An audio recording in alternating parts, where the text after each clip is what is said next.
Hi friends, welcome to our channel. This is Padmavathi. Seshachalam అడవులు అక్రమంగా కొట్టేసి తరలింపు. అసలు ఏం తరలిస్తున్నారు అక్కడ అంత అక్రమంగా?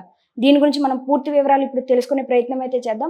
దీని గురించి మనతో మాట్లాడడానికి పొలిటికల్ అనలిస్ట్ డాక్టర్ దుర్గా గారు ఉన్నారు. ఆవిడతో మాట్లాడి పూర్తి వివరాలు తెలుసుకునే ప్రయత్నం అయితే చేద్దాం. నమస్తే మ్యామ్. నమస్తే. శేషాచలం అడవులు అక్రమంగా కొట్టేసి తరలిస్తున్నారు ఎర్రచందనాన్ని అని అంటున్నారు. అలాగే దట్టు అందులోని వైకాపా నాయకులను కొంతమంది పేర్లు చెప్తే అక్కడ చెక్ పోస్ట్ లో వదిలేస్తున్నారు అని అంటున్నారు. ఇది ఎంతవరకు నిజం? అసలు ఎందుకని ఎర్రచందనాన్ని ఇంత అక్రమంగా తరలిస్తున్నారు? అంటే ఎర్రచందనం అనేది బంగారం కంటే ఎక్కువ. ఓకే, ఈరోజు నిన్న పవన్ కళ్యాణ్ గారు పిఠాపురం సభలో మాట్లాడుతూ ఈ విషయాన్ని ప్రస్తావించారు. ఎందుకంటే ఎర్రచందనం నేపాల్కి వెళ్ళింది. నేపాల్కి వెళ్ళినప్పుడు వాళ్ళు ఏం చేశారంటే ఇక్కడ చెక్ పోస్టుల దగ్గర ఎప్పటికప్పుడు మిథున్ రెడ్డి పేరు తర్వాత పెద్దిరెడ్డి పేరు చెప్తే వదిలేశారట.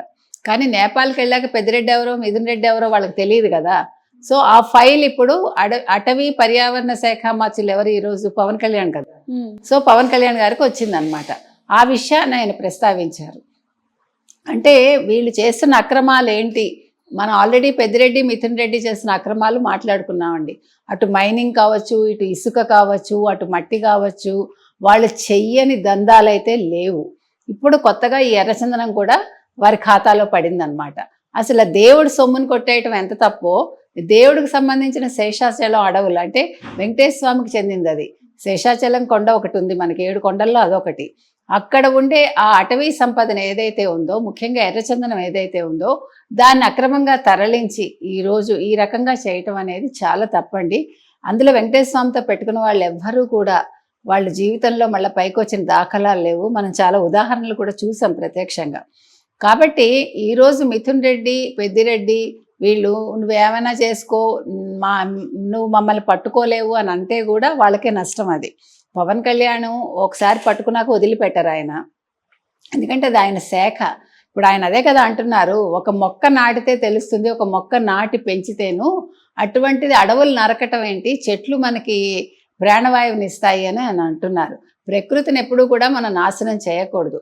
ప్రకృతి మనకి ఎన్నో ఇస్తోంది. అటువంటి ప్రకృతిని మనం నాశనం చేయటం తప్పు కదా. ఆయన ఇంకో మాట కూడా అన్నాడు ఆయన.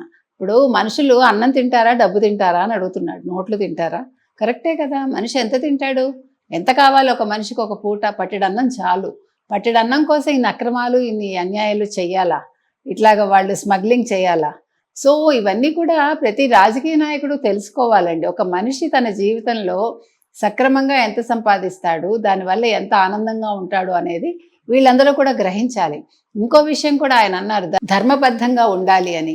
అది కరెక్ట్. నాకు రిషికొండ కావాలి ప్యాలెస్, లేకపోతే నాకు దేవాదాయ శాఖ భూములు కావాలి అని కోరుకోకూడదని నిన్న పవన్ కళ్యాణ్ గారు అన్నారు. అంతే కదా. ఇప్పుడు వీళ్ళు బై బై జగన్ అని నిన్న నరిచారు వాళ్ళ సభలో. అరిస్తే ఎన్నిసార్లు అరుస్తారు? ఎలాగ పంపించేశారు కదా జగన్ని అన్నారు ఆయన. ఇంకో విషయం ఏమన్నారంటే, మీరు సీఎం సీఎం సీఎం అని అరిచారు. అలా అరిచినందువల్ల ప్రకృతి అండ్ ఇది బాగా అంటే అదిరిపోయింది, అది మార్మోగిపోయింది అది. అందుకే ప్రకృతి ఈరోజు నాకు ఉప ముఖ్యమంత్రి పదవిని ఇచ్చింది. వాళ్ళకి 11 ఇచ్చింది ఈసారి. నెక్స్ట్ టైం అది కూడా రాకపోవచ్చు. వీళ్ళు ఇలాంటి అక్రమాలు చేశారు కాబట్టి 1తో మిగిలిపోతారు. ఎందుకంటే మనకు కూడా ఒకటే కదా వచ్చింది అన్నట్టుగా ఆయన చెప్పారు. సీట్ అనమాట, ఎమ్మెల్యే సీటు. కాబట్టి నిన్న పవన్ కళ్యాణ్ గారు మాట్లాడినవన్నీ సరైనవేనండి. అంటే ఆయన ఈరోజు ఏం ఆలోచిస్తున్నారంటే, ఆయనకి వ్యక్తిగతంగా ఏది అవసరం లేదు, డబ్బు అవసరం లేదు, ఆయనకి కొత్తగా పేరు అవసరం లేదు, ఏది అవసరం లేదు. కాబట్టి ఆయన చెప్తున్నది ఒక్కటే, నేను సక్రమంగా పరిపాలన చేస్తాను, నేను స్ట్రిక్ట్గా ఉంటాను, మీరు కూడా అలాగే ఉండండి అంటున్నారు. కాబట్టి ఆయన తీసుకున్న నిర్ణయాలు సరైనవేనండి. ముఖ్యంగా మీకు తెలిస్తే కనుకైతే ఎన్టీ రామారావు గారు ఇలాగే ఉండేవారు. ఎన్టీ రామారావు గారు కూడా సినిమాల నుంచి వచ్చారు. ఆయన ఒక మంచి ఒక నాయకుడిలాగా ఎదిగారు. ఆయన కూడా చాలా అగ్రెసివ్గా ఉండేవారు. చాలా ఓపెన్ హార్ట్ అయింది. అంటే అన్నీ కూడా చాలా ఓపెన్గా మాట్లాడేవారు.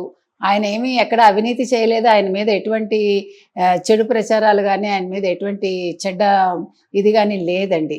అదేవిధంగా ఈరోజు పవన్ కళ్యాణ్ కూడా అలాగే వచ్చారు. నాకు జీతం తీసుకోవడానికి మనస్కరించలేదన్నారు నిన్న ఆయన. ఎన్టీ రామారావు గారు కూడా రూపాయి జీతమే తీసుకున్నారు, మీకు తెలిస్తే కనుకైతే. కాబట్టి ఈయన సరైన మార్గంలోనే వెళ్తున్నారండి. ఈయన పరిపాలనా విధానం కూడా బాగుంది. కాబట్టి ఈరోజు మిథున్ రెడ్డి కావచ్చు, లేదు పెద్దిరెడ్డి కావచ్చు, వాళ్ళు చేసిన అక్రమాలు, నిన్ననే ఇసుక అక్రమాలన్నీ బయటకు వచ్చాయి, వాళ్ళు చేసింది 1500 కోట్లు. ఈ రకంగా చూసుకుంటే అసలు ఎర్రచందనం మరి ఎన్ని వేల కోట్లు ఉంటుంది, వీళ్ళు మొత్తం చేసిన అక్రమాలు వేల కోట్లలో ఉంటుందా, 1,00,000 కోట్లు ఉంటుందా మనకి తెలియదు. ఇప్పుడు మనం జగన్మోహన్ రెడ్డి చేసిన ఇదేంటి మద్యం అక్రమాలే మనకి 2.5 లక్షల కోట్లు అంటున్నారు. సో దాని నెక్స్ట్ మరి వీళ్ళు వస్తారా ఏంటి? ఇప్పుడు రాష్ట్రంలో ఏ మినిస్టర్ని మనం, పాత మినిస్టర్స్ అంటే మాజీ మంత్రులు ఎవరిని ముట్టుకున్నా కూడా ఈ అవినీతే బయటపడుతుంది, అవినీతి మరకలే అంటుకుంటున్నాయి మనకి. కాబట్టి ఇవన్నీ కూడా బయటికి రావాలంటే అందరికీ శిక్ష పడాలి ఖచ్చితంగా. ఎవరు తప్పు చేసినా కూడా వదలకూడదు, అంతే. Okay ma'am, thank you. Thank you.